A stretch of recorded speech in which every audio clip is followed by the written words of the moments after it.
Bien, ¿tú qué tal? ¿Cómo estás? También estás en este diplomado, qué bueno. Bueno, vamos a empezar. Muy buenos días, bienvenidas, bienvenidos, bienvenides a un módulo más de este diplomado de mecanismos de participación ciudadana.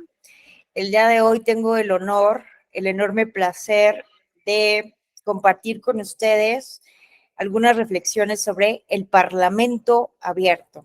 Es el tema que nos va a ocupar estas dos sesiones. Entonces, me presento para quienes no tengo el placer de conocerles de otras actividades académicas. Mi nombre es Alejandra Tello, profesora investigadora de la Escuela Judicial Electoral, y pues es un placer enorme estar con ustedes para hablar de este importantísimo tema. Entonces, permítanme empezar a compartir la presentación que hemos preparado para esta sesión. Denme unos cuantos segundos.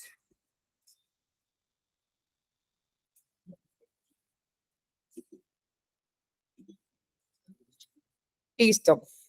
Bueno, entonces vamos a empezar con lo básico. ¿Qué es el Parlamento abierto? Me parece que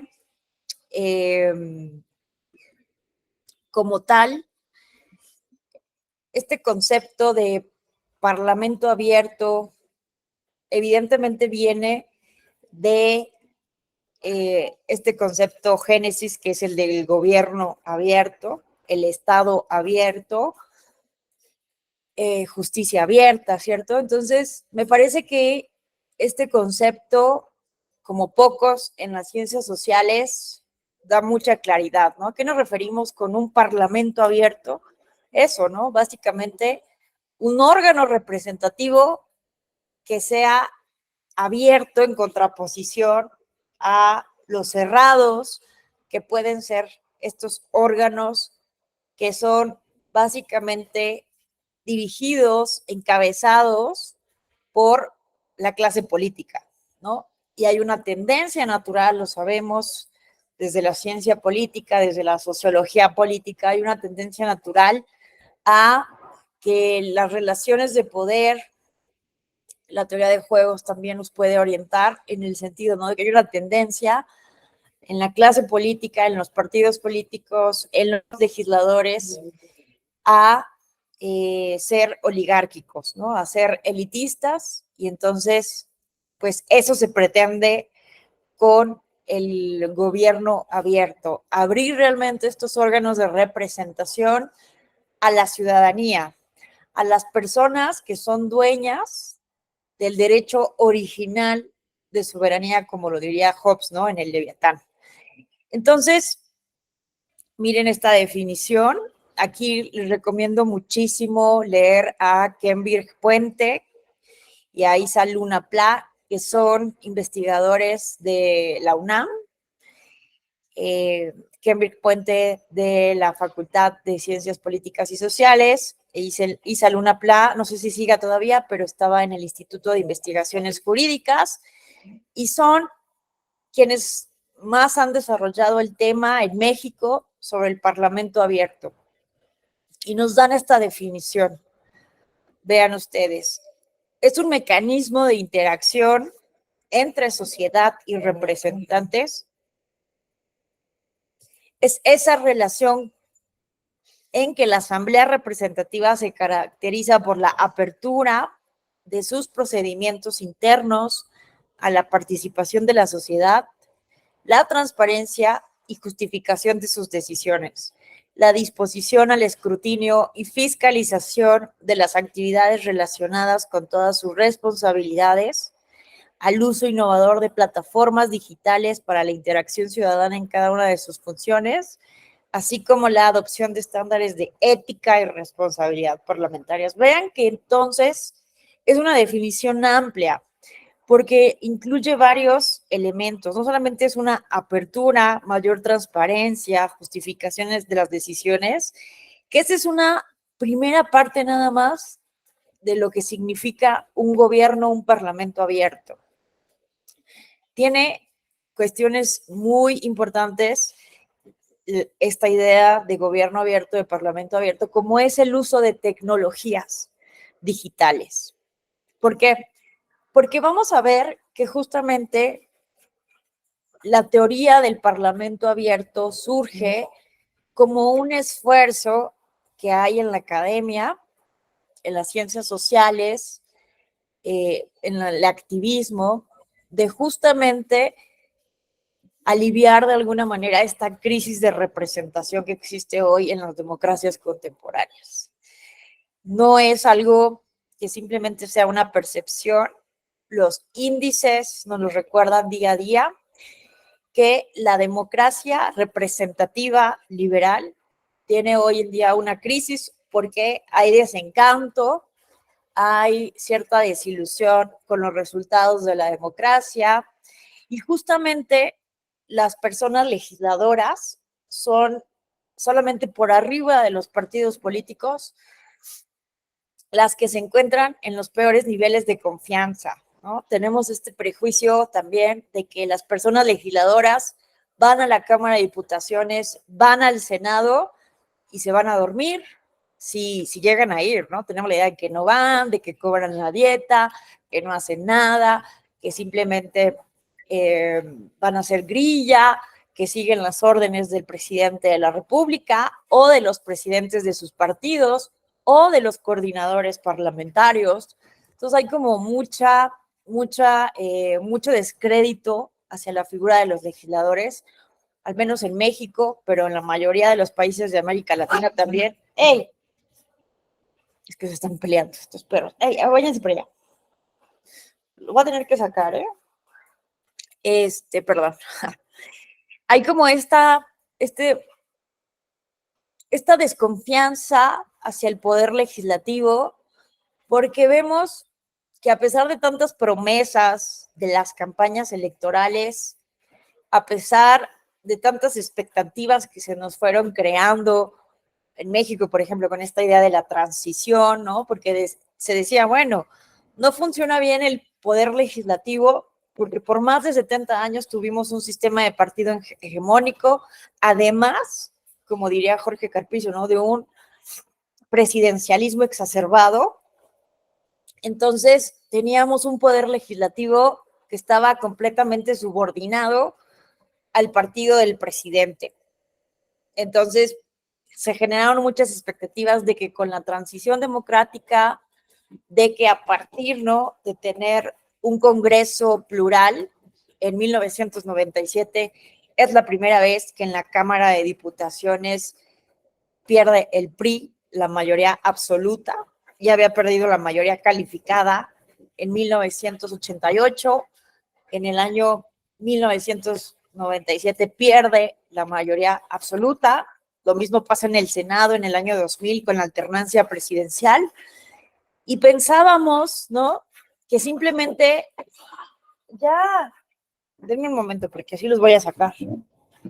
Vénganse para acá. Miren, estos son los causantes de esto. Vengan. Por Dios. Vámonos, capuchino. Sí, discúlpenme, de verdad. Es que, bueno, ya. Entonces, ¿en qué estábamos? Alguien que me recuerde. Estábamos en... Ah, sí. En las expectativas, ¿no? Déjenme aprovechar esta distracción que tuvimos para decirles que si alguien quiere en algún momento comentar algo, preguntar algo, cuestionar, aportar, con toda confianza lo podemos hacer, ¿eh?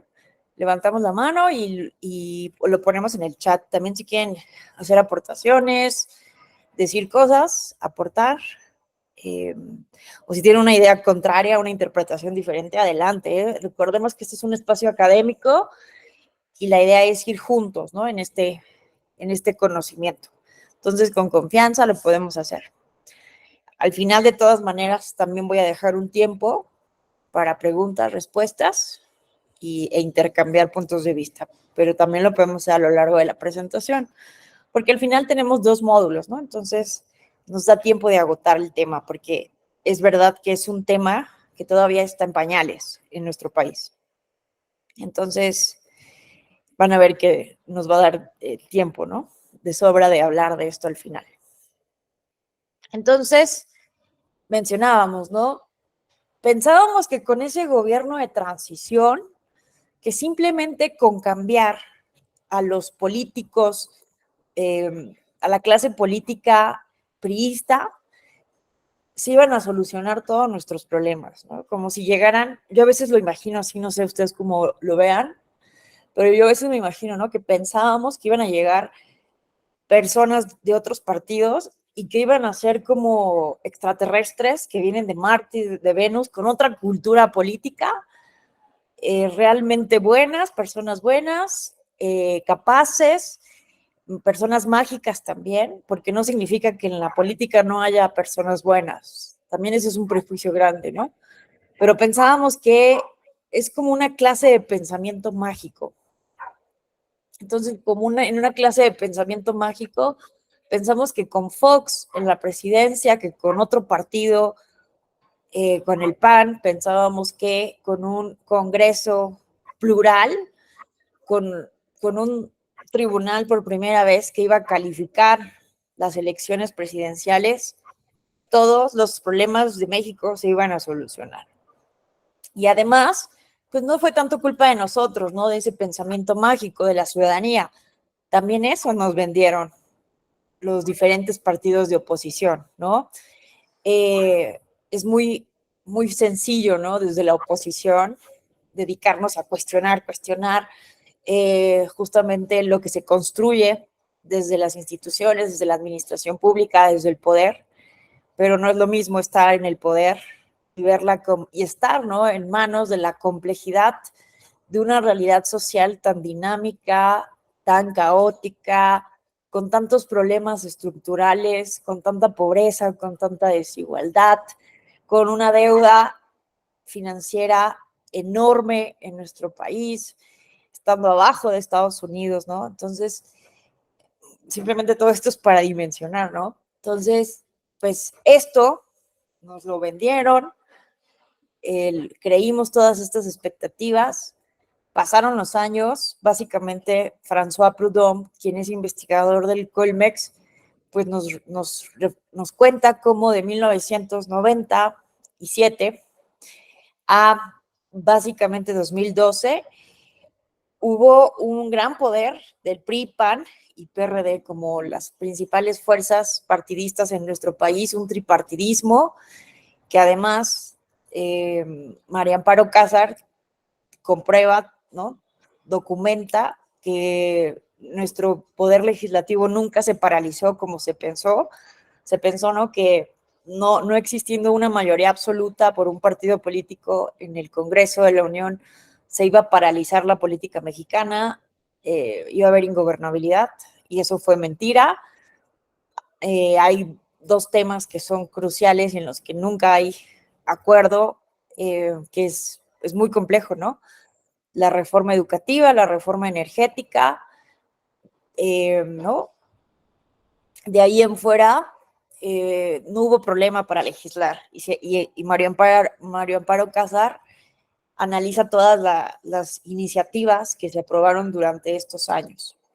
Entonces, bueno, pasaron esos años y seguíamos con los mismos problemas. Incluso algunos se exacerbaron, ¿no? Como la violencia, algunas estrategias tal vez se empezaron a cuestionar, ¿no? La guerra contra el narcotráfico, las víctimas de esa violencia. Entonces, pues muchas personas se quedaron de qué pasó, la ciudadanía en general, la percepción, el ciudadano promedio, pues nos quedamos así de, no quieren el cambio, ¿cuál cambio, no? Y hay un voto de castigo, regresa el PRI, y luego hay otro voto de castigo de ese PRI, después de Ayotzinapa, nos dice François Proudhon, la ciudadanía no volvió el PRI, ¿no? Enrique Peña Nieto no volvió a recuperarse Entonces fue un voto de castigo lo que observamos, este fenómeno básicamente de las nuevas fuerzas, la recomposición de las fuerzas del Parlamento de la Unión a partir de Morena. Entonces, bueno, al final, ¿no? También vemos que pasó lo mismo, ¿no? Esta creencia de que con un partido de izquierda, con un partido que se dice del pueblo, también íbamos a solucionar todos nuestros males, íbamos a acabar con la corrupción, y vemos que no es así, ¿no? Entonces, fenómenos muy similares se presentan en todo el mundo, en las democracias contemporáneas, ¿no? Porque eh, además de que no hay una buena pedagogía pública, como diría José Woldenberg, ¿no? Eh, tenemos todavía una cultura política eh, pues súbdita de cierta manera, con rasgos también parroquiales, muy poca participación ciudadana. Entonces, si bien va creciendo poco a poco, ¿no? El interés de la ciudadanía en los asuntos públicos, la vigilancia, el cuestionamiento, las protestas, en general, ¿no? Hay bajo interés por los asuntos públicos. Entonces, fenómenos así pasan en todo el mundo y hay en general un desencanto con la democracia, ¿no? Porque además, pensemos también en un contexto mundial, cómo fue justamente la proyección de la democracia como ese gran régimen político que era superior al socialismo, al comunismo durante todos esos años de la Guerra Fría. También nos vendieron, ¿no? Un proyecto que iba a ser básicamente mágico, ¿no? Y que la democracia nos iba a salvar. Y es verdad que la democracia es mucho mejor que los gobiernos autoritarios. Y eso también está demostrado, está documentado, ¿no? Aquí mi querido Luis Fernando no me dejará mentir, pero eh, Adam Przeworski, este politólogo polaco, tiene esta obra que es fenomenal. ¿Por qué tomarse la molestia de hacer elecciones? Y básicamente nos dice, ¿no? Bueno, además de las cuestiones teóricas, porque nadie ha logrado, ningún régimen de gobierno ha logrado ese dilema que se plantea Rousseau en el contrato social. Esperen, déjenme se los digo. Aquí tengo mi hermoso contrato social a la mano. Espérense. Les tengo que, o sea, vean este problema fundamental. Miren, dice Rousseau, me propongo investigar si dentro del radio del orden civil, considerando a los hombres tal cual ellos son y las leyes tal cual pueden ser, o sea, siendo realistas, ¿existe alguna forma de administración legítima y permanente? Entonces, vean qué pregunta eh, tan increíble, ¿no? Pero lo que les quiero decir es el problema que justamente resuelve el contrato social. Es encontrar básicamente una forma de administración. Aquí está, miren. Encontrar una forma de asociación. Este es el dilema que se plantea Rousseau y que cita Adam Przeworski. Encontrar una forma de asociación que defienda y proteja con la fuerza común la persona y los bienes de cada asociado y por la cual cada uno, uniéndose a todos, no obedezca a sí mismo y permanezca tan libre como antes. Ese es el problema fundamental del contrato social. Entonces Adam Przeworski nos dice, no hay otro régimen político que solucione este dilema que nos plantea Rousseau en el contrato social. ¿Qué tal, Víctor Hugo? Te escuchamos. Muy buenos días. Gracias, maestra Alejandra Tello. Gracias a todas y a todos, compañeros. Maestra, si bien es cierto, la democracia ahorita es un tema de crítica, pero ¿por qué no criticarla desde la forma en la que fuimos educados? Esta forma en la que fuimos educados, pues no podemos negar que fue una forma bancaria, como finalmente Freire lo utiliza de manera metafórica. Esta forma bancaria en la que fuimos educados, todas, todos, todes, no lo pudiéramos concebir así, es la forma en la que finalmente se nos sembró el sesgo para poder vivir. Claro que hoy día los tiempos son un poquito convulsos por la forma en la que ahora estamos criticando, la forma en la que venimos actuando como sociedad, indistintamente de irnos al origen. Y el origen yo considero tiene que ver con esa educación bancaria y no nada más y no nada más del nivel superior, sino desde el nivel más básico. Y aún sigue siendo así. Si ese tipo de crítica no la dirigimos hacia ese horizonte, entonces estaríamos volviendo a dar tumbos, ¿no? O vueltas en un círculo sin salida, criticando a un sistema que recientemente, pues es joven, puede ser bueno, puede ser malo, no me decanto, sino puede ser bueno, puede ser malo. Y afortunadamente considero que en este sistema, novo, pues aquellos o aquellas que no podían ser escuchados, que no podían ser, pues hacer valer sus derechos como el Estado capitalista sí lo puede hacer, donde la burguesía sí lo puede hacer. Por qué no cegamos a esos lares donde desafortunadamente no llegaba la democracia? Yo creo que tiene que ver con eso, ¿no? ¿Usted qué opina? Me encanta la reflexión que haces, coincido. La educación, obviamente, también, ¿no?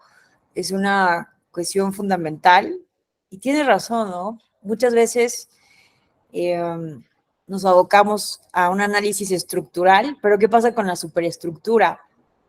Entonces, mucho viene de esa educación, ¿no? De esa educación que tuvimos, llamas tú bancaria, citas a Freire, ¿no? Y me encanta también este autor, porque nos propone justamente una pedagogía liberadora, ¿no? Una pedagogía emancipadora, en donde justamente la educación nos pueda ayudar a pensar, a comprender, a cuestionar nuestro papel como sujetos, como individuos, como personas, en un contexto histórico específico, ¿no? Y a poder buscar esa...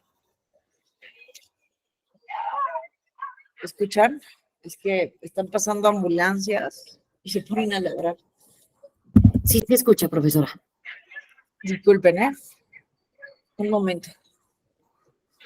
Bueno, entonces coincido completamente con esta apreciación. Debe ser parte, sí o sí, del análisis, porque al final siempre llegamos a la misma conclusión. Ya parece un cliché, un lugar común, pero es cierto, ¿no? Si no transformamos la educación, difícilmente vamos a lograr algo, ¿no? Por más cambios estructurales que hagamos, si no hay un cambio cultural, si no hay un cambio de las personas, si no hay esta emancipación, difícilmente vamos a lograr cambios significativos en la cotidianidad. Te escuchamos, Víctor. Sí, maestra, y olvide, y también el sesgo eurocentrista que tenemos. Yo creo que también eso tenemos que criticarlo. Es muy profundo ese sesgo que tenemos. Sí, también. Eso también es totalmente cierto. Aquí, ¿no? Vale la pena mucho recomendar a Dussel. A mí me encantan las clases de Dussel, Enrique Dussel, porque replantea toda la historia política, ¿no?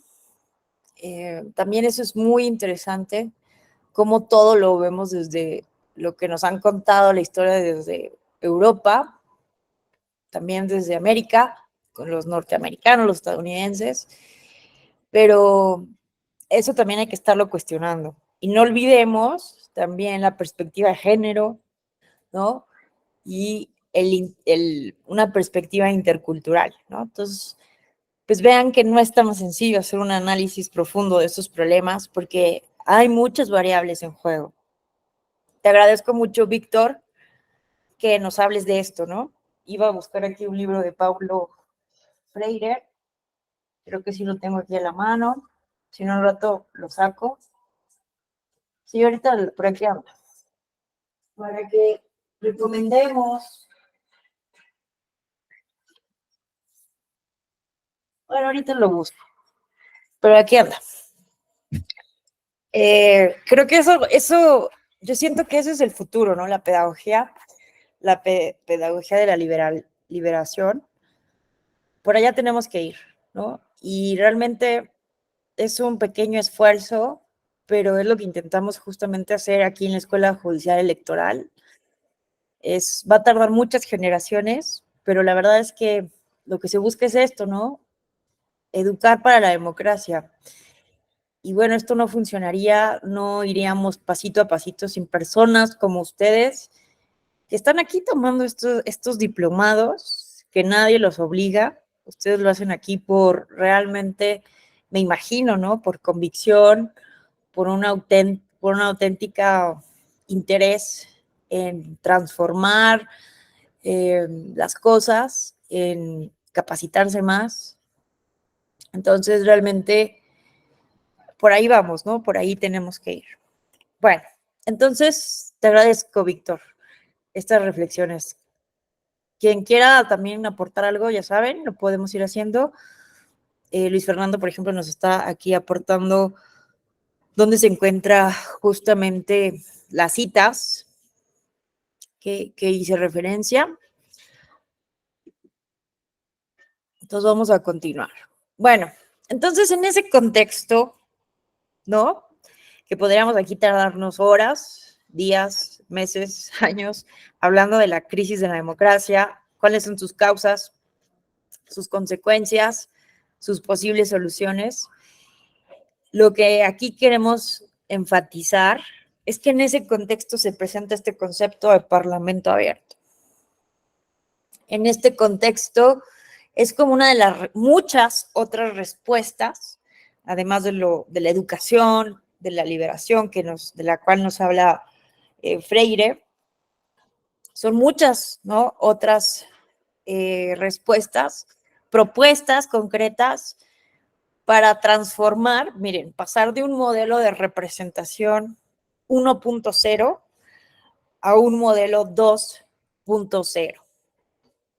Y ya que estamos justamente hablando del sesgo eurocentrista, déjenme mostrarles un video en donde este anacronismo, así lo define esta activista argentina que les voy a enseñar ahora. Esta activista señala que es un anacronismo la forma en la cual tomamos las decisiones más importantes de una comunidad política hoy en día. Nos dice esta activista, ¿por qué si hoy en día hemos innovado en todas las esferas de la sociedad, tenemos banca en línea, hacemos grandes transacciones monetarias en Internet, a pesar del riesgo que siempre hay de hackeos, de robos de identidad, de suplantación de identidad?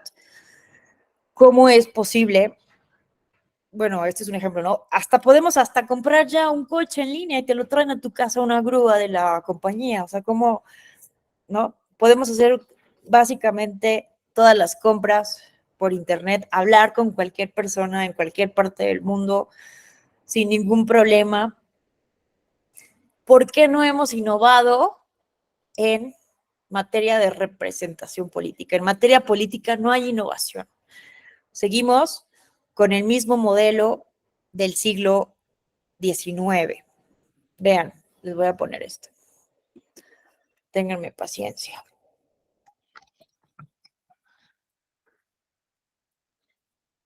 Crearon un partido que se llama el Partido de la Red. Es una idea, no digo que esa sea la solución, pero quiero que veamos ese cuestionamiento. Denme un momento.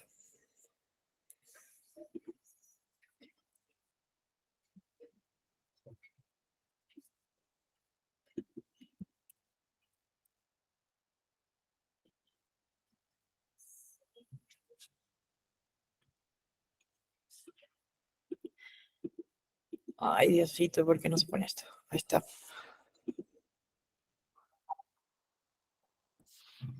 Miren, se llama Pia Mancini, no me acordaba el nombre ahorita.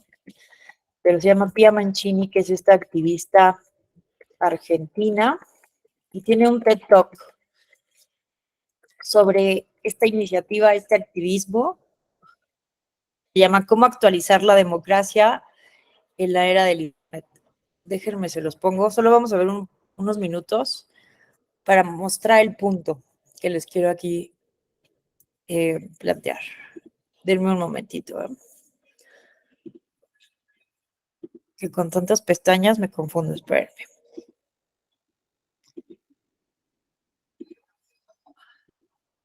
Aquí está.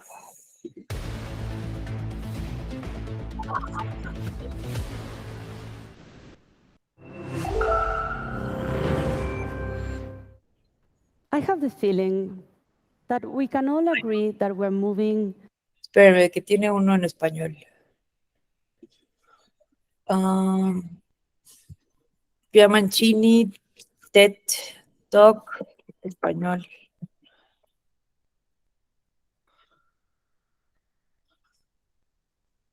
Es este. Abriendo.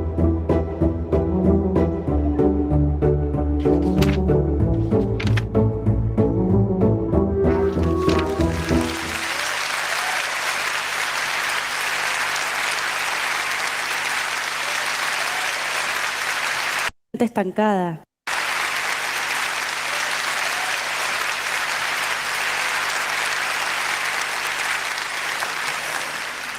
Es hora que empecemos a innovar en donde nadie está innovando todavía, en el sistema político.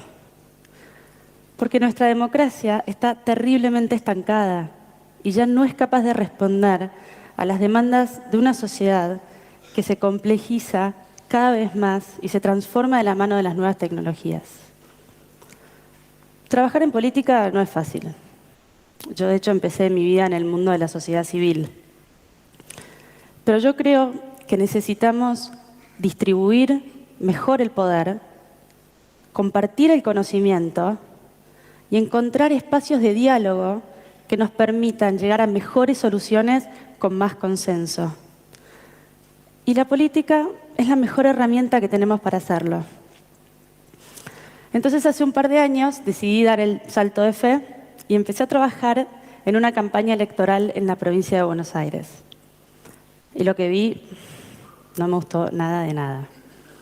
Primero, nadie discutía ideas. De lo único que se discutía era de personas. Yo me acuerdo una vuelta veía cómo le borraban los bigotes y le blanqueaban los dientes con Photoshop a un candidato, pues tenía que parecer joven. No importaba que sus ideas fueran del siglo pasado. Lo único que importaba era aparentar. Una vuelta me encontré en un galpón municipal en el conurbano de la provincia de Buenos Aires. Tenían estoqueado hasta acá chapas, colchones, materiales de construcción, sin repartir. Cuando yo pregunto qué hacía todo eso ahí, por qué no lo repartían, me contestan con una frescura terrible. ¿No te das cuenta? Lo estamos guardando para el año que viene, para las elecciones. Claro, ese año no había elecciones. La gente no votaba. ¿Qué importaba que no tuviera techo o no tuviera un lugar donde dormir? Si total, ese año no se la consultaba. Y ese es el problema. Nosotros vivimos en un sistema político que responde a una tecnología de la información de hace 400 años, de la imprenta. Cuando los que eran considerados ciudadanos ya no podían participar de los espacios en donde se tomaban las decisiones, ni tampoco tenían el acceso a la información necesaria para tomarlas. Entonces lo que se diseñó fue un sistema basado en intermediarios. Los representantes son intermediarios entre los ciudadanos y aquellos espacios en donde se tomaban las decisiones que impactaban en su vida. Y es la misma democracia que tenemos hoy en día. Pero la sociedad cambió. Miren esto. Esta es la asunción del Papa en el 2005 y la misma foto en el 2013. Hoy, si queremos enterarnos de cualquier tema, no tenemos más que meternos en Wikipedia o incluso podemos buscar alguna TED al respecto. ¿Quién no se enteró primero por un usuario de Twitter sobre algún suceso en cualquier lugar del mundo antes que por un medio tradicional de comunicación. ¿Quién no posteó alguna vez o vio posteado: estoy buscando un colaborador, este es mi currículum, necesito un departamento para alquilar? Hoy es más probable que encontremos trabajo a través de LinkedIn que a través de una agencia, y un departamento a través de Facebook que a través de una inmobiliaria. Y ni que hablar de cómo la conectividad transformó la industria de la cultura y el entretenimiento. Está cambiando incluso nuestra percepción sobre la propiedad. Hoy queremos tener el CD físico o lo que queremos es escuchar la música. ¿Queremos tener el DVD archivado en la biblioteca o lo que queremos es poder ver la película? Internet lo que hace es que baja radicalmente las barreras de acceso a la información y nos transforma a todos nosotros en productores consumidores de información. Internet nos permite estructurarnos de par a par, sin intermediarios, y todos podemos participar virtualmente de la gran conversación global. Internet transformó esa conversación que era de pocos a muchos a una conversación de muchos a muchos, la democratizó.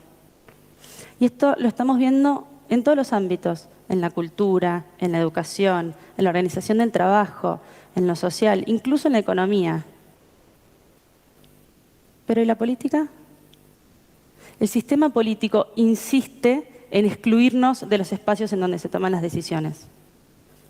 Y la consecuencia en todo el mundo es esta.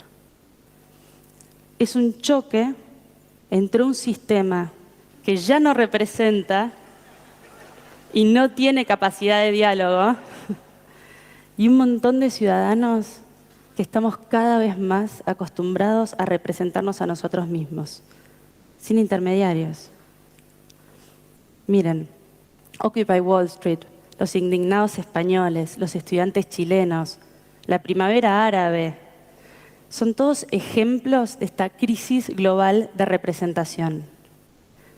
Yo veía todo este vapor que la válvula del sistema político que tenemos ya no contiene, y la pregunta que no podía evitar hacerme es: ¿cómo vamos a hacer para pasar de la agitación a la construcción? Porque parece que podemos... Bueno, no vamos a ver todo pero les invito a que ustedes lo vean completo. Es justamente el punto que quiero mostrar, ¿no?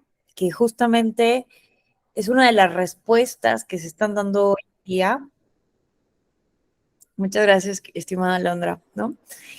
Sí, yo también lo veo muy interesante, me encanta esta activista argentina y crea justamente este partido de la red, donde se comprometen justamente a cambiar la forma de representar los intereses en el Parlamento, en el Congreso argentino.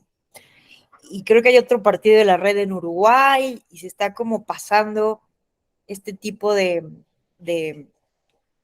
ideas, ¿no? Que básicamente es una forma de democracia digital donde gracias a la tecnología se utilice para potencializar derechos humanos, ¿no? La libertad de expresión, el derecho a votar y ser votados, votadas, el derecho de asociación, el derecho a saber, el acceso a la información. Entonces, Internet, justamente esa es la idea de la democracia 2.0, la idea de potencializar los derechos políticos, ¿no? Y entonces, básicamente el punto es la creación de plataformas tecnológicas muy ágiles, muy de sentido común, que promuevan la participación, que promuevan un elemento que es fundamental y que es la comunicación a doble vía, cosa que no pasa con el modelo de representación 1.0, ¿no? Porque ¿cuál era la forma de comunicación? Bueno, Pierre Mancini nos dice que la imprenta, pero yo también les recomiendo aquí leer a Luis López Guerra, que nos habla también de la transformación de la política a partir del auge de la radio y la televisión. ¿Y cómo es la comunicación en radio y televisión? unilateral, ¿no? Es un bombardeo de propaganda, un bombardeo de estrategias de marketing y manipulación. Entonces, Internet realmente está transformando las cosas de una manera que ahorita tal vez no podemos vislumbrar, pero decía este autor alemán, ahorita me acuerdo, Karl Dodge, decía que la política trata de coordinar el aprendizaje social. Imagínense que no hemos aprendido de manera tan acelerada antes como ahora que tenemos esta hiperconectividad, que evidentemente también tiene consecuencias, tiene peligros. Sería un enorme error creer que la tecnología nos va a salvar.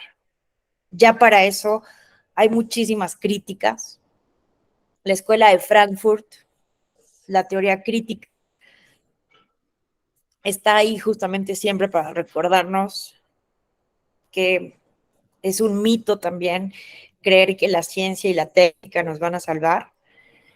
Pero el punto es encontrar ese equilibrio, utilizar la tecnología a nuestro favor, no pensar que la tecnología nos va a salvar, porque ya caímos en ese error y el holocausto, las guerras nucleares nos muestran ese error tan terrible, pero se trata de sacarle el mayor jugo posible a la tecnología e innovar en materia política, porque no hemos innovado más de 200 años, ¿no?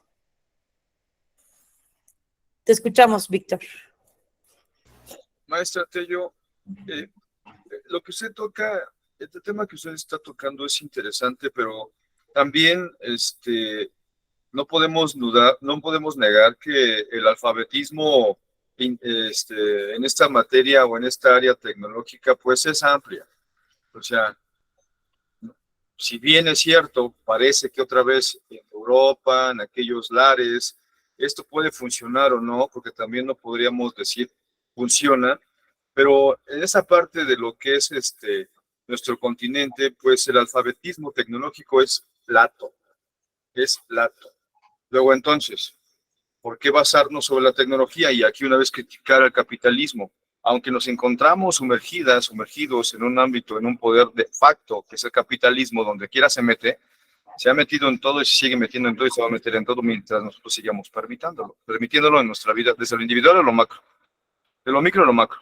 Entonces, aquí, una vez más, la educación tendría que ser para poder alfabetizar en materia de tecnología, y entre el grupo más vulnerable en ese sentido ya no son los niños o las infancias, sino el grupo de las personas mayores, ¿no? Antes adultos mayores, ahora personas mayores. Este tema yo creo que es algo que sí tendríamos que seguir estudiando, porque hoy día todos los servicios públicos en realidad tienen que ser por este tipo de metodología.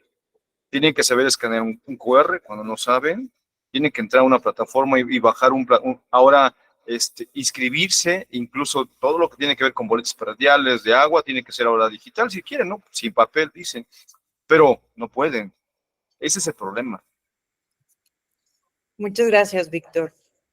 Definitivamente, ¿no? Y esto es algo que sí tenemos que recalcar. Los mecanismos de participación ciudadana, todos, ¿no? Presupuesto participativo, cabildo abierto, parlamento abierto, consulta popular, revocación de mandato, el que ustedes gusten y manden, va a fracasar si no tiene una fuerte pedagogía pública detrás, si no hay una alfabetización digital, como muy bien lo refiere Víctor Hugo. Y esa es la gran amenaza, ¿no? De las democracias contemporáneas, la manipulación a través de la inteligencia artificial, los algoritmos, la desinformación. Entonces, la única manera, ciertamente, a largo plazo, de manera sostenida, para quitar este éxito de la manipulación, esta demanda, ¿no? Digámoslo, de desinformación, es formando ciudadanía crítica, ciudadanía que pueda ser por sí misma capaz de filtrar información, ¿no? Y bueno, hay que también pensar, no dejar atrás a nadie. Esto también es sumamente importante. Hay una enorme brecha digital todavía en nuestro país. Aproximadamente el 20% de la población en México tiene problemas de conectividad o no tienen acceso a Internet o se les hace muy caro. Y sobre todo, si analizamos los datos de la Asociación de Internet MX, son los adultos mayores quienes presentan más problemas porque no conocen cómo funciona o, pues sí, no tienen esta relación que nuestras generaciones tuvieron con el Internet. Entonces, evidentemente las políticas públicas, estos mecanismos de participación ciudadana, todas las estrategias que hagamos, no solamente se trata de difundir, ¿no? Está el Parlamento abierto, no se trata de ser difusores nada más. Se trata de hacer una comunicación estratégica y segmentada pensando en las necesidades de cada población. Entonces, qué bueno que menciona esto Víctor Hugo. Vamos ahora a escuchar a Luis Fernando. Sí, me escucho bien. Sí, te escuchas muy bien. Pues así, como lo menciona, y también se te olvidó mencionar, Ale, que sí, también hay que hacer ese tipo de ejercicios siempre y cuando también los gobiernos no metan definitivamente las narices como ellos quieren que se ejecute, sino que la ciudadanía cree conveniente que se deben hacer todos esos ejercicios democráticos. Y respecto a los medios de comunicación, por eso existe algo que se llama limitación de los medios de comunicación, por eso no está ni López Dóriga en Televisa, por eso desde el PRI. Ahorita Morena está haciendo exactamente lo mismo que el PRI, que a los medios de comunicación se les paga a condición de que les hablen bien, porque si no, imagínense, el gobierno va a decir, hablaste mal de mí, o una de dos, o despides a tu empleado o retiro mi dinero y le quedas sin capital, sin nada por hablar mal de lo que yo hago o de lo que está haciendo mi Congreso y todo eso. Eso lo ha venido haciendo desde los años 70, 80, el Partido Revolucionario Institucional y ahora Movimiento de Regeneración Nacional con los demás medios. Por eso Denis Merker no está, ni López Dóriga, ni Loret de Mola, y por eso se migraron a otros medios de comunicación como una alternativa que podrían tener bajo la manga los grandes periodistas para tratar de criticar de una manera, digamos, pues muy expansiva y muy a fondo con lo que sucede en los gobiernos y en los medios de comunicación. Y eso es verdaderamente una catarsis que debemos de corregir. O sea, sí permitir la crítica, pero que tampoco se llegue a niveles extremos como para quererse desquitar con las empresas de mayor poder en comunicación. Muchas gracias, Luis Fernando. Claro, evidentemente, esa es la idea, transformar la forma de comunicarnos tradicional, la forma en cómo ha comunicado unilateralmente el gobierno, ¿no? Y específicamente estamos hablando del Parlamento, del Congreso de la Unión, de la Cámara de Diputaciones y justamente del Senado de la República. Entonces, bueno, ¿cuáles son los pilares del Parlamento abierto como propuesta académica, como proyecto de política pública? Mencionábamos una de las partes justamente es la transparencia, pero no es suficiente. Todas las obligaciones que hoy tienen los gobiernos, los servidores y servidoras públicas, las instituciones del Estado, de la Ley General de Acceso a la Información Pública, todas estas obligaciones que sí o sí deben de cumplir en la Plataforma Nacional de Transparencia y además atender todas las solicitudes de acceso a la información y protección de los datos personales, es solamente una pequeña parte del concepto. Se necesita participación ciudadana, porque si no,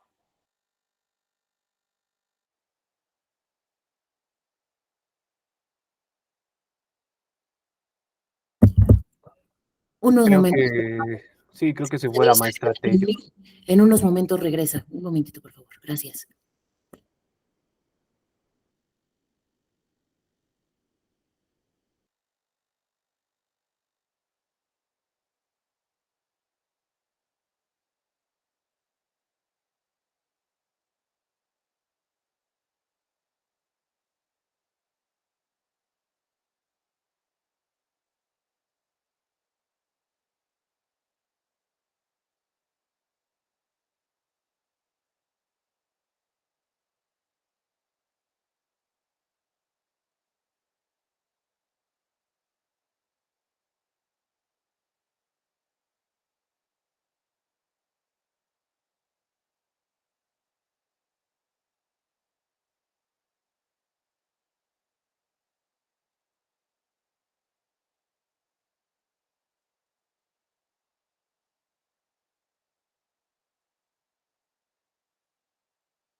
Una disculpa enorme. No tenía conectada mi computadora y en el calor de la conversación ya me estaba apareciendo mensajes de batería baja, pero los ignoré. Pero ya estoy acá, perdónenme. Vamos a continuar. Entonces, decíamos que la participación ciudadana es uno de los pilares y que evidentemente, como lo resalta, lo enfatiza Víctor, se necesita educación, alfabetización digital, pedagogía pública, sostengo, porque sin ello no vamos a poder justamente hacer funcionar estos mecanismos. Pero también se necesita, mencionábamos, un concepto fundamental, es el uso de nuevas tecnologías y plataformas digitales, evidentemente tomando en consideración la brecha digital, tomando en consideración los problemas de conectividad y sectores de la población que todavía no son muy, que no tienen este acceso, ¿no? Por diferentes cuestiones estructurales. Pero vean, un cuarto elemento que es también pieza fundamental del Parlamento abierto es la integridad y la responsabilidad parlamentarias.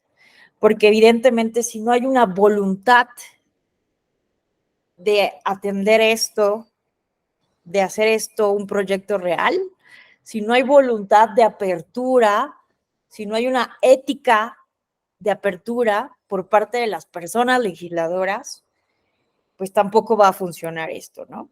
Entonces, todo evidentemente tiene sus problemas, cada uno de estos pilares que nos proponen Isa Luna Pla y Kenville Puente, evidentemente es lo que tenemos que ir desarrollando para lograr desarrollar estos pilares del Parlamento abierto. ¿Qué pasa? Te escuchamos, Luis Fernando. Bueno, sí, tal como lo comentó Víctor, sí queremos un nuevo modelo educativo, pero no, ¿cómo se llama? Basado en unos, modelos que desafortunadamente están haciendo quedar mal al alumno. Por ejemplo, quitar los nuevos, tratar de quitar el kinder, la primaria y secundaria de obligatorios. Ese es un principio constitucional, que no se nos olvide, que hay que tener en consideración. Quieren quitar también menos páginas así de matemáticas y todo eso. Por favor, ¿en qué mundo estamos viviendo? ¿En qué universo, en qué país estamos viviendo? ¿En un universo de ignorantes que quiere apoyar un presidente? No, no, no. Así no debe de ser. Debe de existir, y como lo menciona también Héctor, debe de recobrarse la educación cívica. Y yo lo digo porque yo lo tomé en primaria. Yo tomé educación, formación cívica y ética. Y lo que quieren hacer estos del gobierno es tratar de quitar lo que para mi particularidad debe de ser obligatorio que se imparta, la educación cívica, la moral, lo que nosotros debemos de tener enseñado de cómo ser semejante, cómo tratar a nuestros semejantes, a nuestro prójimo.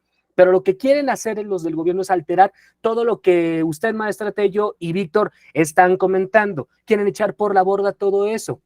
Y sí, efectivamente, hay que enseñar, pero de una manera rigurosa, estricta y muy sofisticada, el uso de las nuevas tecnologías para la educación, como por ejemplo, no sé, libros así, qué sé yo, diferentes cosas que realmente para los científicos y para todos los investigadores deben de ser útiles, pero no como el gobierno quiere, sino como los verdaderos científicos deben de hacer.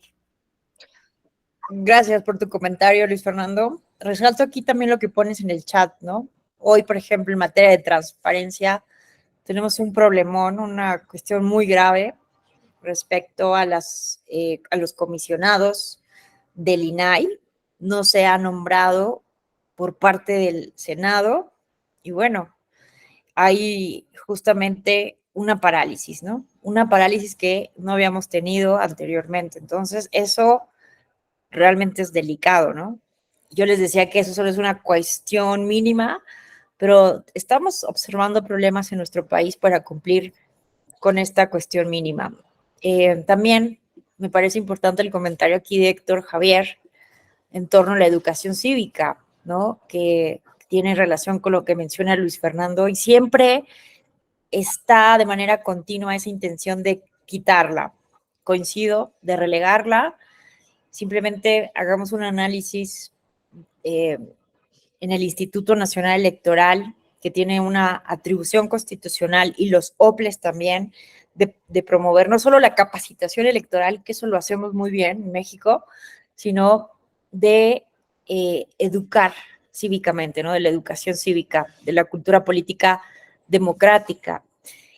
Y se hacen muchos esfuerzos, se han venido haciendo muchísimos esfuerzos desde las décadas de los 90 en que se crea el Instituto Federal Electoral, los institutos electorales locales, pero varía, ¿no? Hay personas que le dan por política institucional mucho más interés que otros, que otras personas, que otros servidores públicos, pero al final de cuentas, si no hay dinero, no hay manera de implementar políticas exitosas educativas, ¿no? Por ejemplo, o sea, es el rubro presupuestal al que se le dedica menos, ¿no? En cambio, ¿cuánto gastamos en fiscalizar, en monitorear, en sancionar? ¿Y cuánto estamos gastando, invirtiendo en educación? Entonces, bueno, ese es un tema evidentemente que no puede dejarse atrás. Bueno, entonces estos son los pilares que nos comentan Isa Luna Plan y Kenberg Puente del concepto del gobierno abierto. Entonces ya hemos hablado de cuáles son las causas, la desconfianza y falta de legitimidad, esta propuesta para promover más participación, pero también hubieron cuestiones políticas a nivel mundial. Él me presentó, como ustedes recordarán, no sé si recordarán, en 2009 el expresidente de Estados Unidos, Barack Obama, el famoso memorándum, justamente donde declaró la transparencia, la participación y la colaboración debían de considerarse como los principios de un gobierno abierto para la ciudadanía. Y su gobierno destinó recursos importantes para la Alianza Mundial del Gobierno Abierto, como una de estas grandes iniciativas colaborativas a nivel mundial que están justamente lanzando evaluando los proyectos de los estados para generar políticas públicas de apertura, ¿no? Y bueno, en América Latina tenemos, por ejemplo, de manera muy relevante, Parlaméricas y la Unión Interparlamentaria también a nivel internacional, que son organismos que están organizaciones de parlamentos, de congresos en todo el mundo, bueno, Parlaméricas en América, pero la Unión Interparlamentaria, que también ya son redes de parlamentos que están justamente promoviendo el tema por esta presión también internacional y de los organismos internacionales y las asociaciones de la sociedad civil. Y bueno, vale la pena decir que no es un concepto del todo nuevo, si bien, como lo decíamos, se puso de moda, digámoslo así, el concepto a partir de esta alianza por el gobierno abierto, a partir de este memorándum de Barack Obama, que también Barack Obama fue relevante porque inaugura, digámoslo así, la política 2.0, fue de los primeros presidentes políticos en hacer una campaña exitosa en redes sociales, ¿no? Empezó a subir videos en Facebook, en MySpace, barackobama.com, y le apostó a una forma diferente de comunicación, ¿no? Entonces, bueno, promovió este concepto también ya desarrollado años atrás por la academia, pero vale la pena decir que no es del todo un concepto novedoso. ¿Por qué? Porque los intentos de la apertura parlamentaria datan desde la primera ola democrática, ¿no? Entonces, los primeros debates parlamentarios se publicaron, por ejemplo, en 1760 en Inglaterra y en su colonia de América, ¿no? Entonces, había justamente una intención desde que surge el parlamentarismo inglés, desde que surgen los congresos en los estados confederados de Estados Unidos, en sus colonias, en las 13 colonias de Norteamérica, esos primeros embriones de asambleas ciudadanas en el Parlamento inglés, surge una idea, un espíritu de que ese poder tenía que responder al pueblo, a la ciudadanía, no al rey. No es casualidad que Montesquieu sí nos diga en el espíritu de las leyes que un poder legislativo que esté subordinado al poder ejecutivo no puede permitir la libertad política. Porque precisamente Montesquieu, cuando escribe el espíritu de las leyes, estaba pensando en el parlamentarismo inglés. Y el parlamentarismo inglés surge como una forma de control, de oposición a la monarquía, al rey, ¿no? Incluso esta carta de Bill of Rights surge, es increíble, ¿no? Cuando uno revisa, o sea, a mí me gusta mucho la historia del parlamentarismo, del gobierno parlamentario. Me encanta conocer como estas curiosidades, ¿no? Pero justamente una de las primeras cartas de derechos humanos, los primeros antecedentes de la Declaración Universal de los Derechos Humanos, pues viene de esta carta de Bill of Rights de Inglaterra. Y es muy interesante porque justamente se obliga al rey, a Guillermo de Orange, que era un rey extranjero, que era de Países Bajos, que era holandés, y que justamente lo iban a coronar porque era protestante, en un contexto también de guerras religiosas. Se lo traen a Inglaterra, pero para coronarlo, el rey tiene que firmar, adoptar la Carta de Derechos. Y una de las cuestiones fundamentales era justamente para reconocer esa división de poderes, ¿no? Para reconocer el poder del Parlamento como un poder de control al poder soberano. Entonces, esa idea del Parlamento que se debe al pueblo y no al rey, pues sí surge en los primeros, en la primera ola democrática. Entonces, sí empiezan, ¿no? Justamente legisladores que tienen esta concepción muy clara a promover la publicación de los diarios de debates, ¿no? En 1803 se empezó a discutir la posibilidad de reuniones públicas en los congresos americanos que permitieran a miembros de la sociedad escuchar los debates parlamentarios desde un lugar asignado en el recinto. Como labor interna, El antecedente en América fue la Asamblea de Maryland, que publicó también su serie de debates por primera vez. Miren, desde antes, desde 1731. Y bueno, dentro de la teoría, Carl Schmitt, por ejemplo, también, esto simplemente para puntualizar, que no es un concepto del todo novedoso, ¿no? Insisto, del siglo XVIII ya habían estos intentos de abrir los trabajos legislativos a la sociedad, a la ciudadanía, pero también desde el punto teórico, ¿no? Carl Schmitt, que ha sido un filósofo muy poco comprendido, muy polémico, porque evidentemente fue, dicen muchos, ¿no? El filósofo de Hitler, uno de sus intelectuales favoritos, por decirlo de alguna manera. Bueno, Carl Schmitt estaba en contra de este concepto de la arcana rei, publicae, ¿no?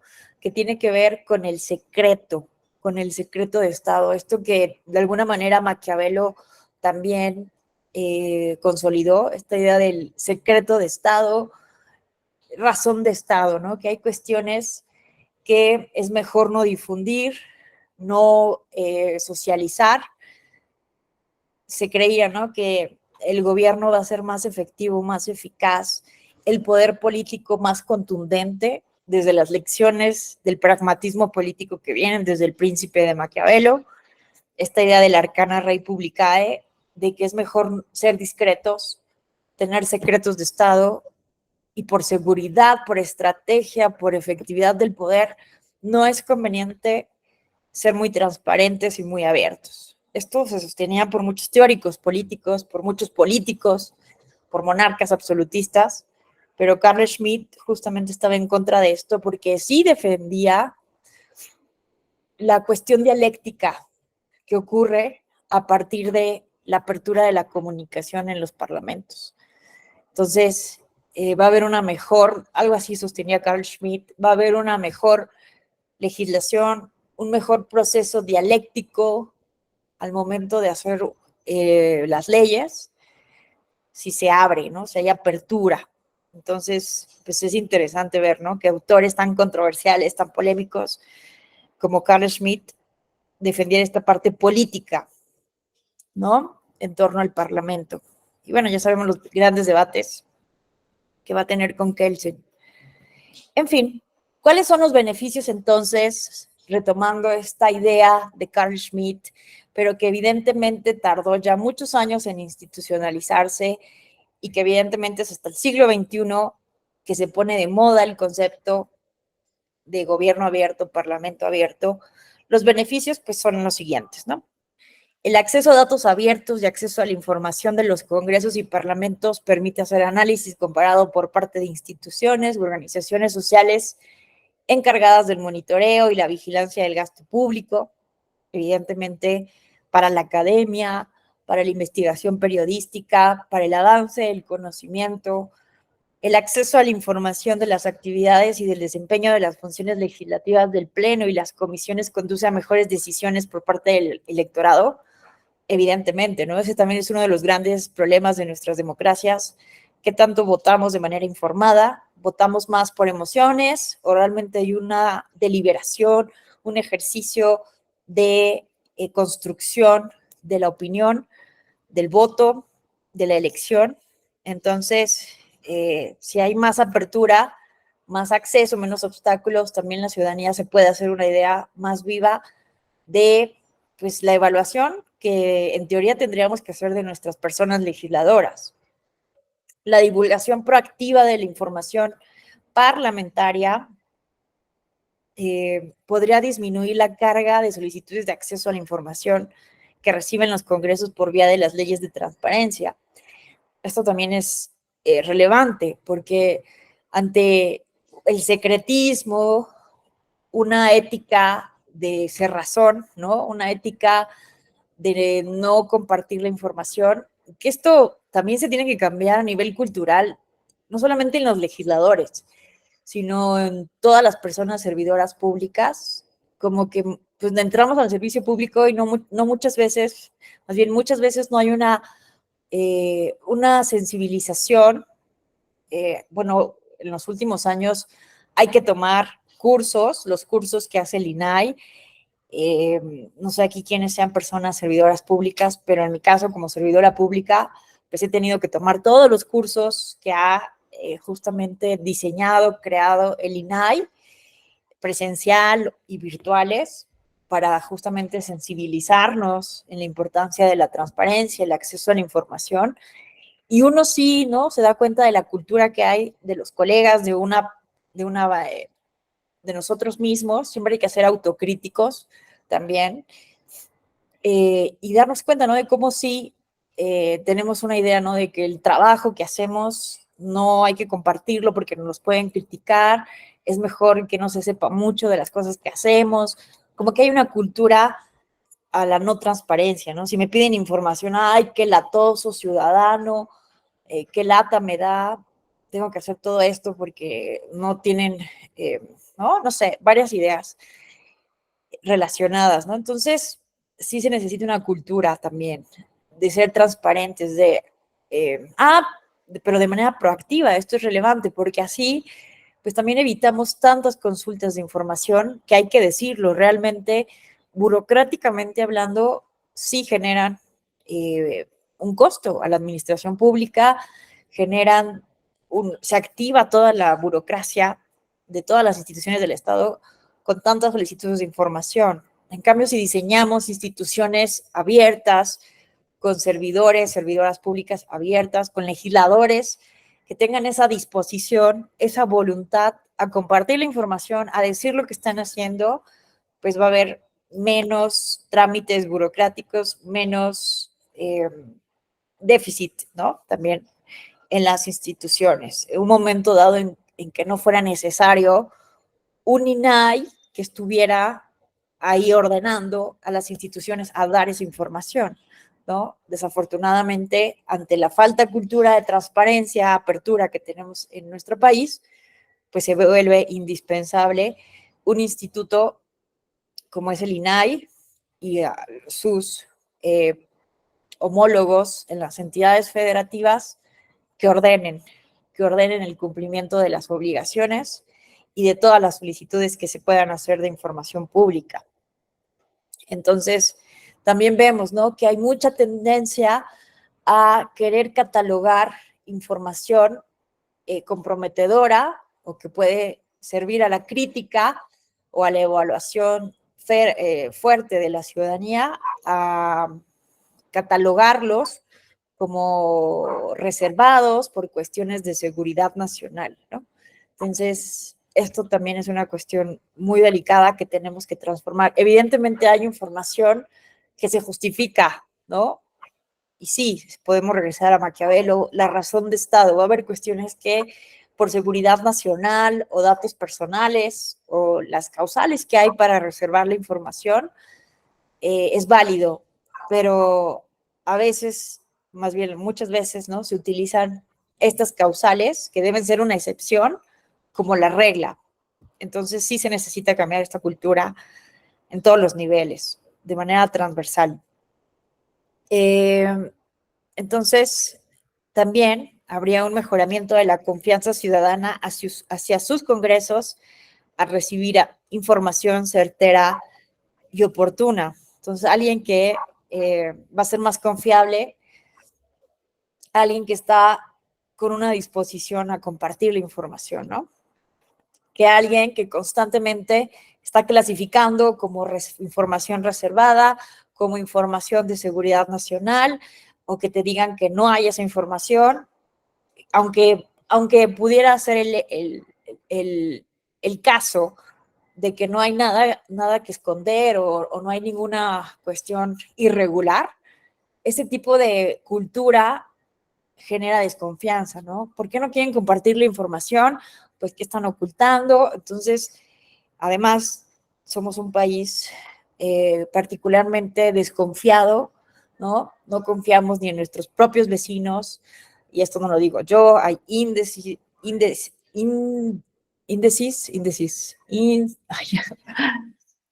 no, ¿cómo se dice?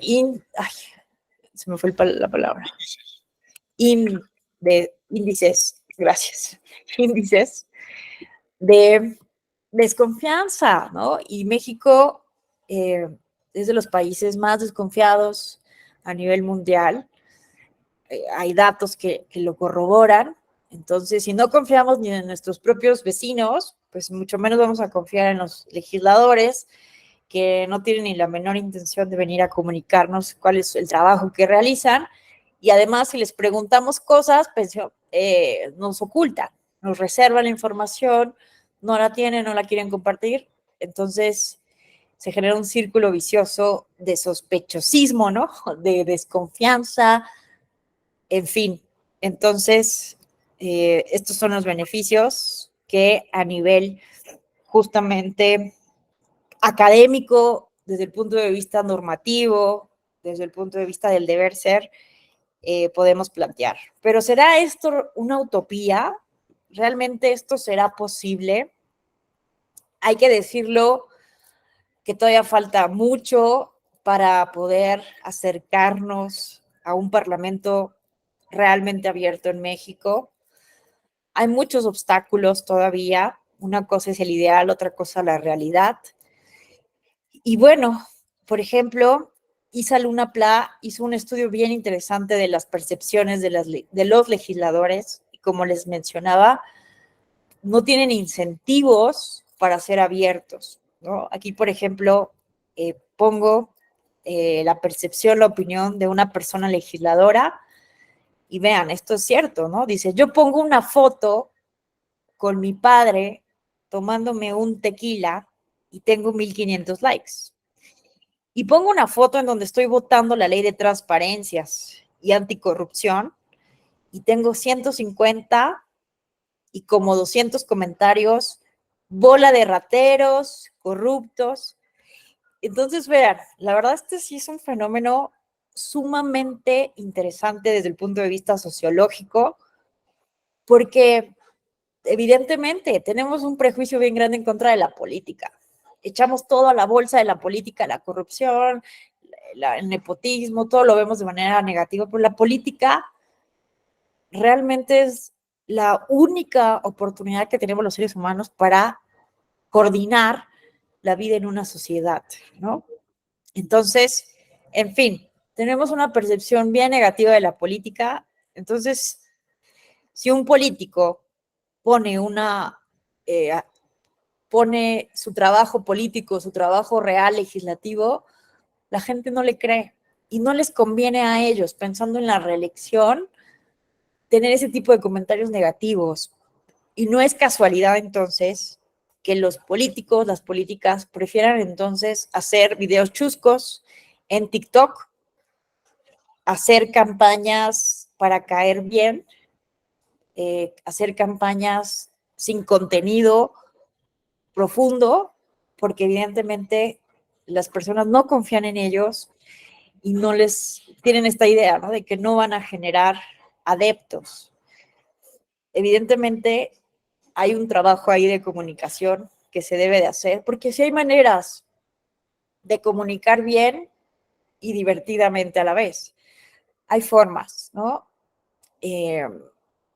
Puede ser muy criticada, por ejemplo, Luisa María Alcalde, la actual secretaria de Gobernación, por lo que ustedes quieran, por su postura ideológica, por sus últimos actos ya como secretaria de Gobernación, pero hace poco yo encontré sus TikToks, bueno, me salieron, y cuando era secretaria del Trabajo, y la verdad es que comunica muy bien, explica sus políticas, que tuvo políticas muy exitosas, muy buenas, iniciativas legislativas muy importantes, y tiene una serie de TikToks donde explica esto de manera dinámica, de manera clara y de manera sencilla.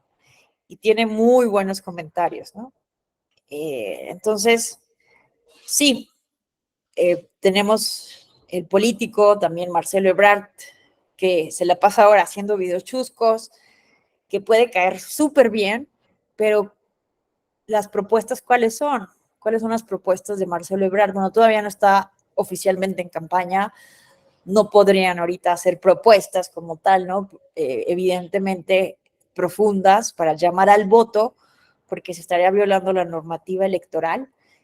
pero como secretario, ¿no?, de Relaciones Exteriores, como el canciller mexicano, pudo haber informado mucho mejor, ¿no? Saldívar tal vez lo haga de alguna manera un poco mejor, porque sí explica algunas sentencias, los derechos humanos, además de decir que es el mayor fan de Taylor Swift, que ha sido muy criticado por eso. Entonces, bueno, hay formas de comunicar, pero hay que cambiar también esa idea, porque todavía estoy muy segura que la mayor parte de las consultorías de marketing, que todos los políticos recurren a estas consultorías de marketing, siguen con la comunicación que vende. Eso es lo importante, ganar votos. Entonces, la gente muchas veces va a preferir ganar la elección a informar integralmente y perder elecciones.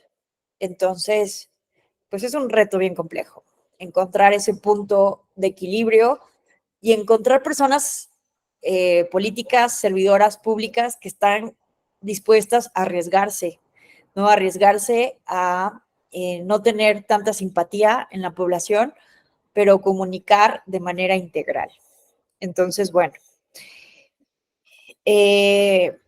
Pero bueno, también hay incentivos, a pesar de estos obstáculos, además de la corrupción que efectivamente existe en nuestro país, como los mayores obstáculos, hay incentivos, evidentemente las leyes de transparencia y los organismos garantes, con la excepción y el paréntesis de la situación que vivimos hoy con el INAI, pero también es muy relevante que existan los grupos de oposición, porque evidentemente si vemos un gobierno, un parlamento plural, pues hay más probabilidades de que justamente la oposición cuestione actos del partido en el gobierno que puedan ser contrarios al parlamento abierto, ¿no? En un afán justamente de cuestionar al partido como oposición, ¿no? El papel de todas las oposiciones es ese.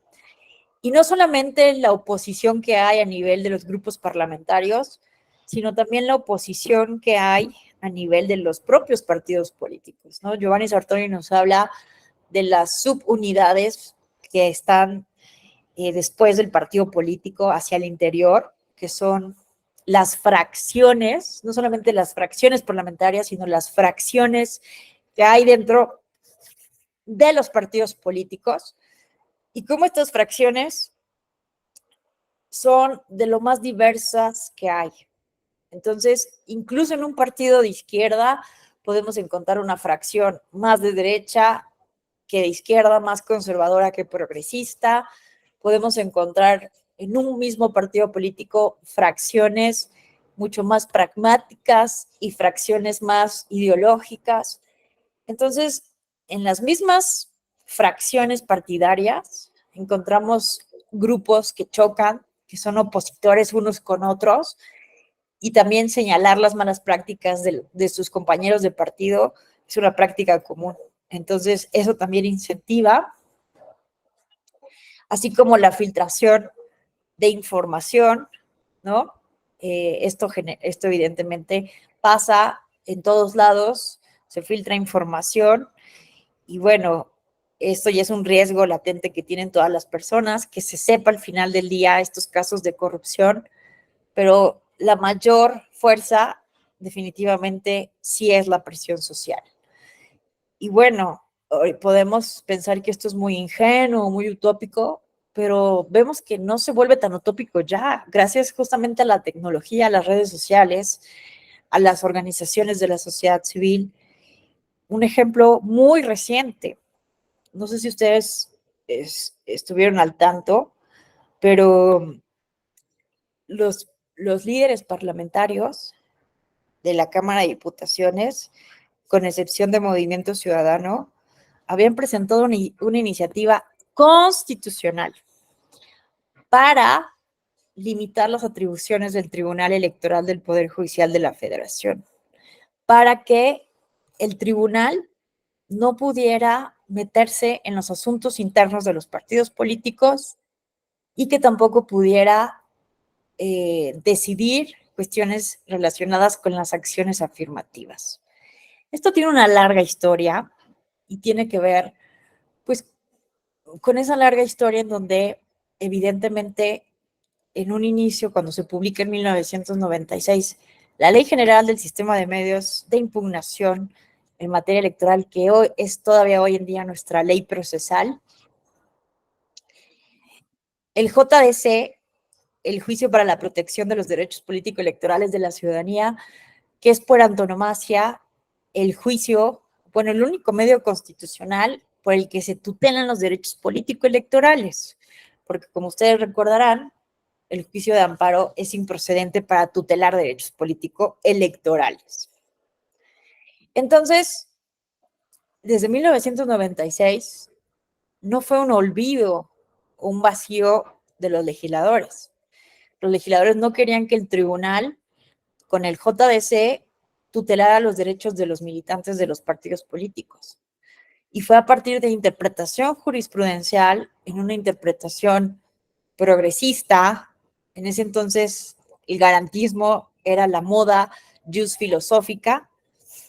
En una política garantista, el tribunal empezó a conocer primero de manera indirecta a partir de impugnaciones de actos del entonces IFE, y después ya de manera directa empezó a conocer por vía del JDC violaciones a los derechos políticos de las militancias.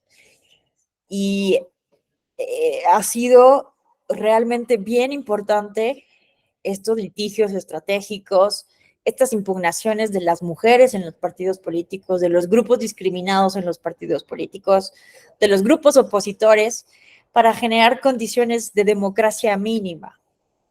Todavía pasan cosas muy antidemocráticas en todos los partidos políticos, pero evidentemente, gracias a estas denuncias, al control constitucional de los derechos político-electorales, de los derechos de las militancias, se han logrado algunos cambios importantes, como garantizar que los estatutos contemplen un periodo específico para el mandato de una presidencia partidista. Teníamos el caso, por ejemplo, hace muchísimos años, el Partido Verde Ecologista de México o el Partido del Trabajo, pues no contemplaban en sus estatutos por cuánto tiempo iba a estar en el poder el presidente del partido. Entonces eran cargos vitalicios. Eso realmente era antidemocrático. Entonces se ordena a los partidos modificar los estatutos, se ordena a los partidos cumplir con el principio de paridad en las presidencias de los partidos, en las secretarías ejecutivas de los partidos, se ordena incluir grupos históricamente discriminados a través de acciones afirmativas. ¿Cómo creen que les cayó todas estas órdenes de una autoridad jurisdiccional y administrativa electoral? Evidentemente muy mal, ¿no? A las cúpulas partidistas. Entonces, están molestos.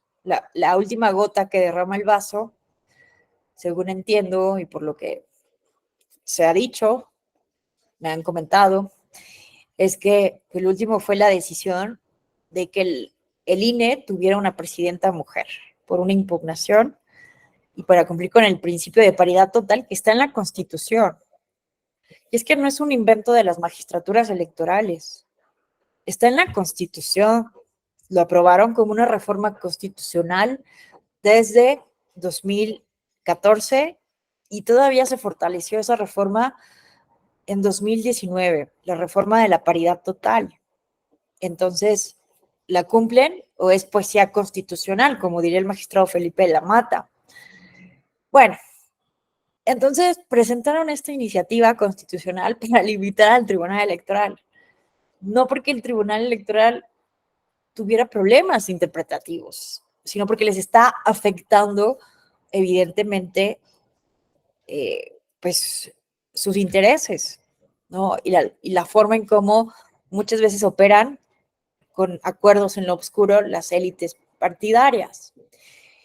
Entonces, bueno, presentaron esta iniciativa. Yo no sé si ustedes siguieron el debate, la discusión pública en las redes sociales por los academios, pero fue realmente una ola en contra.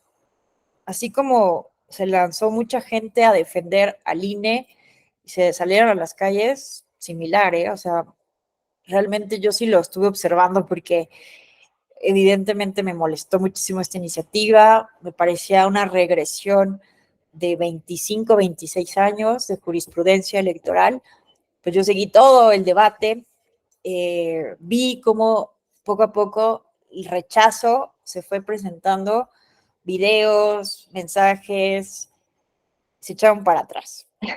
Al final se echaron para atrás, pero bueno, dijeron, no es definitivo, lo pusieron en la congeladora, lo pausaron, hay que estar bien atentos porque pueden volver a intentar presentar una iniciativa de este calado, muy retrógrada. ¿Y quiénes terminan siendo las personas más afectadas? Como siempre, las mujeres, las personas indígenas, las personas con discapacidad, las personas migrantes, y que de eso iba la reforma constitucional para evitar que el tribunal defendiera los derechos políticos de estos grupos históricamente discriminados. Y bueno, entonces sí funciona la presión social, sí funciona el trabajo periodístico, también, eso hay que decirlo, periodistas legislativos muy críticos, poniendo todo esto de verdad en la mesa de la discusión. Y bueno, funcionó, creo que sí funcionó evidentemente esta presión y se echaron para atrás. El PAN fue el primero en echarse para atrás. Ay, no, perdón, nosotros no queríamos presentar esto. Y bueno, ya al final también Alito Moreno se echó para atrás y ya. Pero no, o sea, realmente un tema delicado. Entonces, bueno, ahí vamos. Sí, todavía podemos pensar que es un poco utópico pensar que vamos a tener un parlamento abierto el día de mañana, pero cada vez desarrollamos los incentivos, las condiciones para que se vayan generando estos embriones de la apertura legislativa. Bueno, hasta aquí alguien quisiera hacer algún comentario.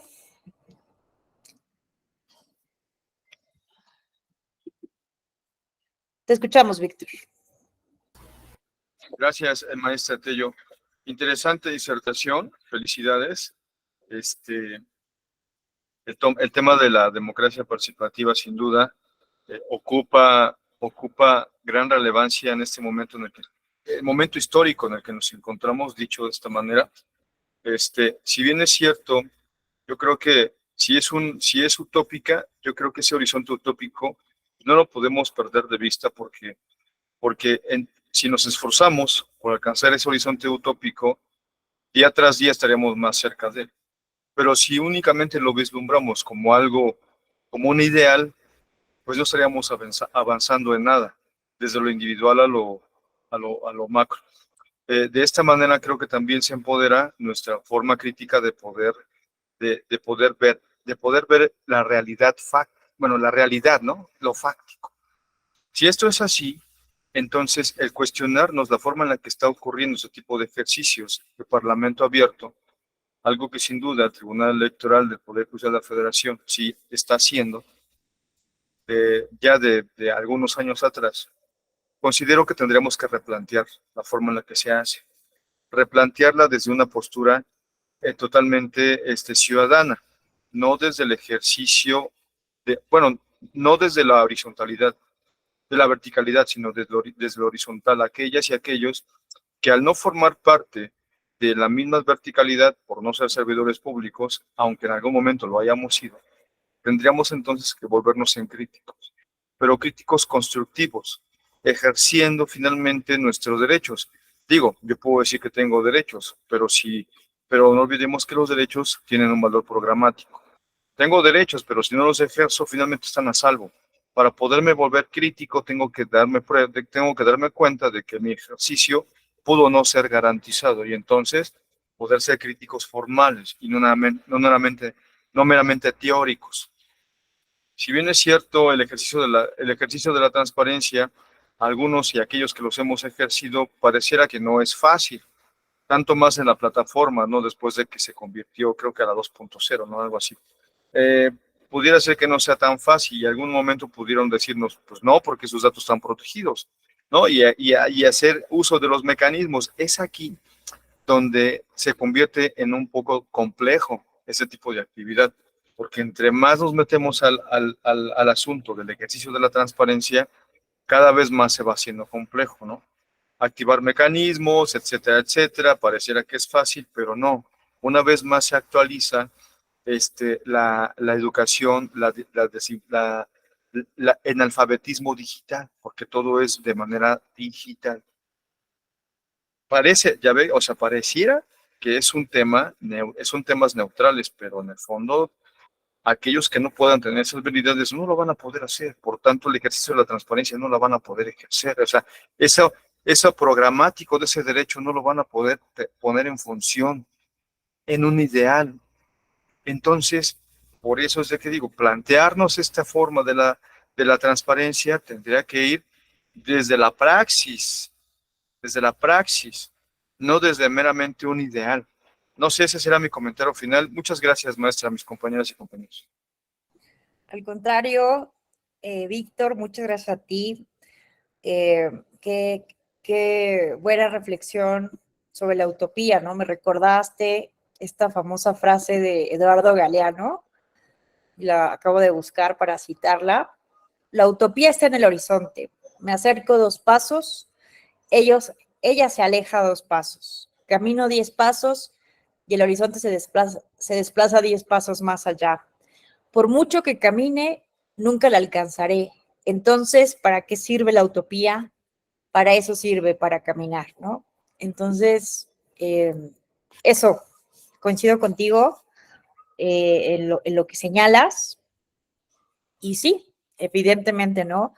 Podemos estarnos quejando todo el tiempo, cuestionando, pero sí necesitamos construir, ¿no? El pensamiento crítico es algo bien relevante, pero sí necesita tener una pregunta. ¿Para qué? ¿Solamente criticar por criticar o realmente queremos construir un mejor futuro, ¿no? Entonces, te agradezco mucho todas las reflexiones y aportaciones, Víctor. Vamos ahora a escuchar a Luis Fernando. Para eso, efectivamente, todo lo que mencionas, Víctor, está muy bien. Sí hay que construir una buena ciudadanía crítica, pero para eso tenemos que estar bien informados.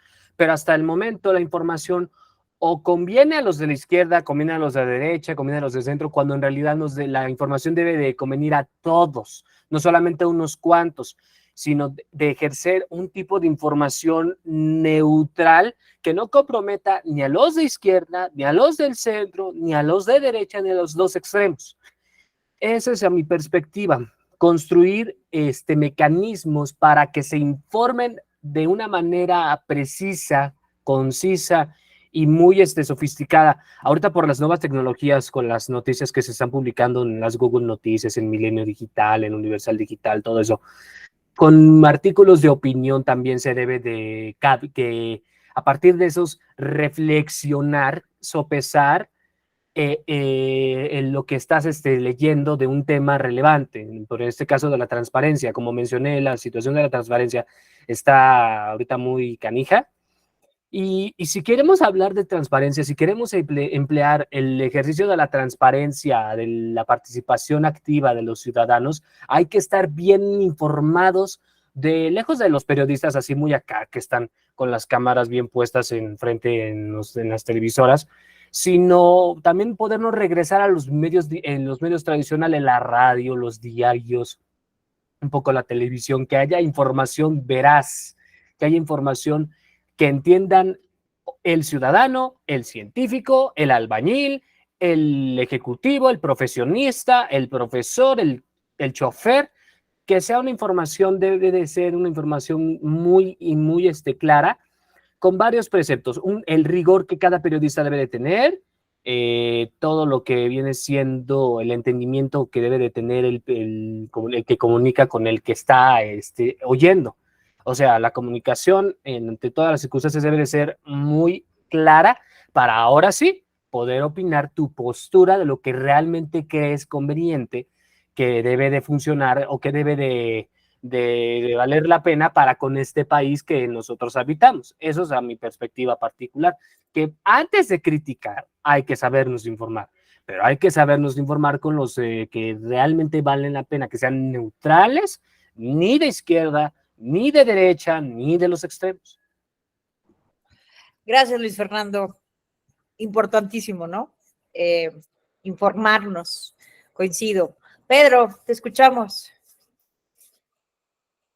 Buenos días, profesora, compañeros, compañeras. Bueno, más bien una duda, que surge de una reflexión que ahorita estaba considerando. Parece que el Parlamento abierto, o bueno, no parece, el Parlamento abierto, a diferencia de otros mecanismos de participación, tiende a ser de la institución hacia afuera. Mecanismos que puedan o sea, y cómo intentar verlo de manera contraria, es decir, cómo el ciudadano puede incidir de la ciudadanía hacia el Congreso. Realmente la iniciativa ciudadana, hay grupos de cabilderos que no creo que entren como en esta parte de participación ciudadana, pero creo que es necesario, me gustaría, si usted pudiera ahondar en esa parte, ¿no? Entender o una posición sobre el Parlamento abierto, también como medio de que se pueda interactuar, ¿no? De que la ciudadanía pueda hacer efectiva esa participación. A lo mejor no vinculante, ya sabemos que es muy difícil, pero sí como un mecanismo de participación más factible que en otros, ¿no? Porque creo que es bien necesario. Los congresos son de los entes más opacos que hay, porque quién vigila, hay que tiende a vigilar, ¿no? Como a través de auditoría, de la auditoría superior, de las auditorías estatales. Pues creo que va por ahí, ¿no? Es como la pregunta sobre la reflexión. Te agradezco mucho, Pedro. Muy buena pregunta. Mañana lo vamos a ahondar, pero vean esto, ¿no? Este es uno de los informes que la Alianza por el Parlamento Abierto en México llevan 2 estudios evaluando qué tan abierto es realmente el Parlamento. Se crearon 10 indicadores. Aquí podemos ver los indicadores. No solamente se trata, ¿no? Les decía, bueno, los pilares de los que nos hablaba Isa Luna Pla son 4, pero ya en la vida real, en los estudios, se han hecho una gran cantidad de indicadores. Este estudio tiene 10 indicadores y justamente lo que mencionas es muy relevante, porque la idea de los mecanismos de participación ciudadana, de los pilares, es justamente que sean de abajo hacia arriba, ¿no? Que sean mecanismos que se activen de abajo hacia arriba. Y vemos que sobre todo, como sea, los avances que hay en el Congreso de la Unión, vean aquí, está ahorita en la última evaluación que se hizo en 2017. No tenemos evaluaciones más recientes, es una lástima para evaluar, por ejemplo, la legislatura del 2018, la del 2021.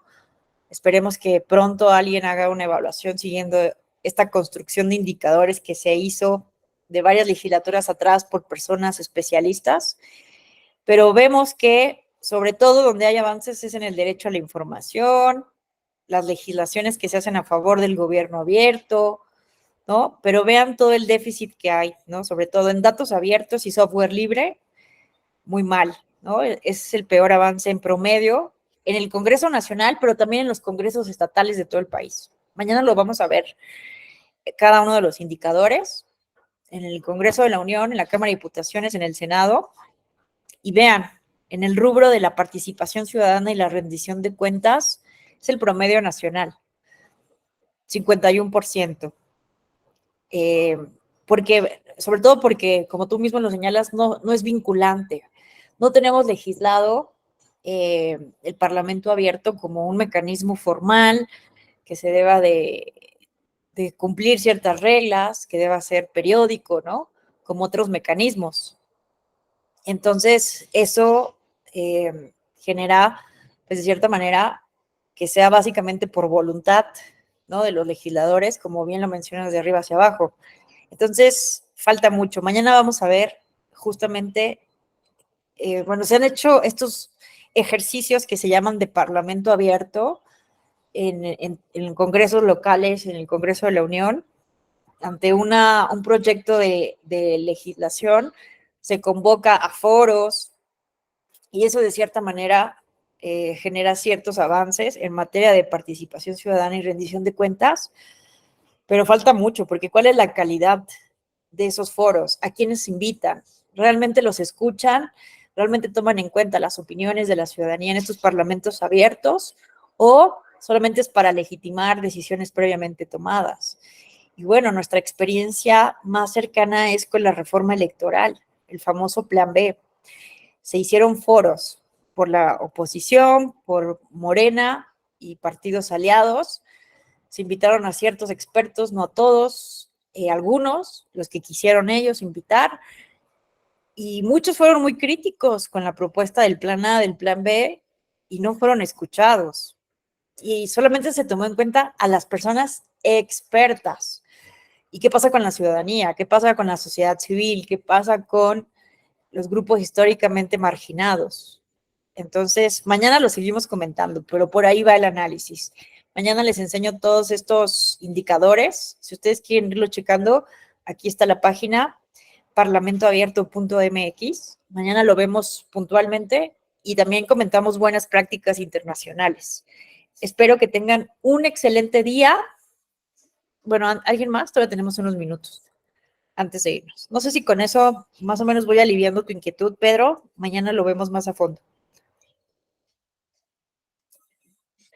Bueno, ¿alguien más? Parece que no. Les agradezco enormemente su atención, su paciencia porque me tuve que desconectar por los ladridos de los perros. Y sobre todo por sus aportaciones, por sus reflexiones que nos pusieron tanto en el chat como de viva voz, enriquecen muchísimo las reflexiones. Les agradezco enormemente. Que tengan una excelente semana y excelente día. Nos vemos mañana. Muchas gracias. Gracias, Gracias, maestra. Hasta mañana. Buen día. Gracias. Muchas gracias. Buenos días. Gracias, Josafat, Luis Fernando, Víctor.